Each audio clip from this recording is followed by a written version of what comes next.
Hey guys, Jason with Fender Garage again. Hey, we're in our body shop and I wanted to show you some of the work that the guys are doing here. And so anytime you're working on a 1953 to 1956 F100 pickup truck and you're trying to put the front end together and get the hood and the fender and the cowl and all that stuff to line up, you know that you've actually bitten off probably more than you can chew if you're trying to do this at home. It's extremely difficult, but they didn't come good from the factory, so the good news is your truck looks like everybody else's. So that's really difficult. But here we try to step it up a little bit, a little nicer fit, a little higher quality, and it takes just gobs of time to get all this to fit. So one of our guys I want to introduce to you, his name's Luis. And so this is Luis. He's our body guy. He does some of our welding, some of our alignment and all that kind of stuff. And so explain to me, Luis, how much time do you have into this in trying to get the hood to match up and get all this to look as good as it does before we start body work?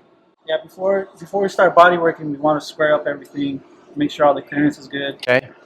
And I have 3 days of cutting, squaring up, welding, trying to fit the hood, make sure all your gaps are nice all the way around, make sure everything clears. And so there's no rubbing issues and all the paint's gonna. Yeah, which is very common. I mean, there's all kinds of places underneath the hood where all this stuff can rub, and it takes a lot of work. I know that we've had to slice these fenders to get this. We've had to cut the sides of them to get things to go down. You can see we got a little cut that's been made here because we're trying to get contours and stuff to match the same.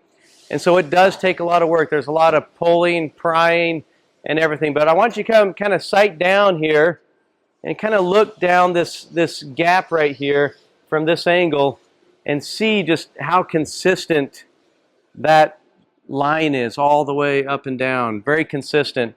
And it's the same on both sides. So he's got a nice even gap all the way down here on both sides. And also, you know, we've done it everywhere else as well. So it takes a ton of time. And at the end of the day, it's really what makes a job turn out right. And so, you know, I'm not afraid to say that we've tried to shortcut this a little bit in the past, and you know, people are concerned about money and costs, and so you're trying to like, all right, maybe that's good enough, that's close enough, but really you just have to put the time into it to get it to look right. So now we can come back in here and he can start his body work and he can, you know, get things to where, you know, it's straight, it's got a consistent reveal in metal, and where some guys will make that reveal with mud. And so then that's a whole different ball game. Now you got a ton of mud that's going to potentially flake off. So he's got good gaps. We're in metal. So now when he goes to do all the body work and filler and get everything nice and flat, he can crisp up that reveal and it'll look nice and good. And the customer's going to be very happy. He can go to car shows. He can show it off. And his truck will look different than all the other 53 to 56s out there because it's a fat fender truck. Thanks.